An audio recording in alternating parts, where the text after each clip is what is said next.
In Sweden, you can burn this book, but don't you dare touch the Torah. A 34-year-old man has just been prevented by Swedish authorities from burning the Torah in Stockholm, Sweden, outside the Israeli embassy.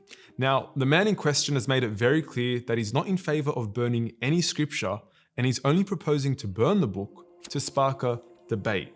Now, although his intended plans will not be going ahead after the Swedish government and the Jewish community stepped in, the entire situation has left us scratching our heads. I mean, it was just last week where Sweden gave full authority for Rasmus Paludan to burn the Quran outside the Turkish embassy in the very same city, all under police protection, government approval, and of course a gigantic sum of taxpayer money funding the entire fiasco. In fact, we even witnessed the Swedish Prime Minister and Foreign Minister come out publicly to defend the depraved act, saying that although they're not supportive of what took place, it was still freedom of expression. What is going on? What exactly is this freedom of expression that you talk of? Because to anyone with a basic level of intellect, the only thing we're noticing is freedom of hypocrisy, where we have one rule for anti-Muslim speech and another rule for everyone else. Now let me be clear, burning any holy book or scripture is totally and utterly unacceptable. The Torah is a book that Muslims have utmost respect for, a book that God describes in the Quran as being one that was sent down in its original form with guidance and light. It's a depraved act to burn any religious scripture. But why the double standards? The truth is that freedom of expression is nothing more than a baton that Europe uses to clobber minorities with at their discretion. A baton that is selectively applied to humiliate some and defend others.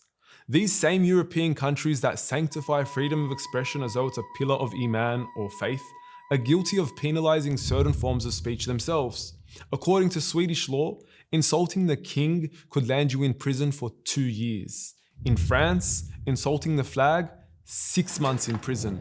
In Germany, insulting the flag, 3 years in prison. In Denmark, insulting the flag, 2 years in prison.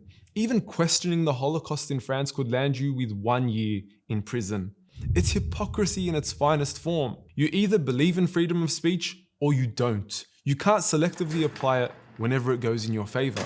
And as much as people would like to position this as a discussion on freedom of expression and healthy criticism of ideas, this is not about freedom of debate.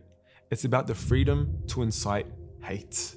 If this was about debate, we would have no problem. The Quran itself invites people to challenge it. If they are in doubt about this book, then bring something like it. Even if it was a single chapter. Find an error in this book if you claim it's not divine. A challenge that has left its detractors with no other response but to burn the book. How pitiful.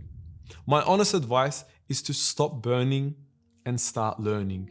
While you parade yourselves as nations that are bastions of progress and social advancement, ask yourself, how progressive and cohesive is your society truly? Where a culture of insult, obscenity, and disrespect is normalized. Perhaps you should take a read of our book and learn a bit about building a cohesive society. A book that teaches us to respect other faiths and do not insult those who invoke other than Allah. وَلَا تَسُبُّوا الَّذِينَ يَدْعُونَ مِن دُونِ اللَّهِ. A book that teaches us not to insult, mock, or ridicule other people. لَا يَسْخَرْ قَوْمٌ مِّن قَوْمٍ. A book that teaches us to learn from our neighbors. لِتَعَارَفُوا. To respect them and not disgrace them. Yet guess what? Even if you were to continue to burn every Quran on earth, what are you going to achieve? By Allah, we make an oath that if you were to burn every Quran on earth, we will bring back the Quran within a day. Cover to cover, page to page, word for word, and letter for letter, to even the subtle vowels and diacritic marks that are on top of each and every single letter.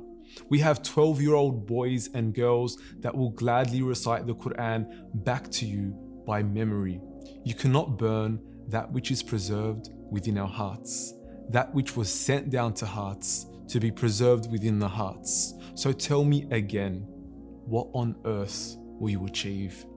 Stop burning and start learning.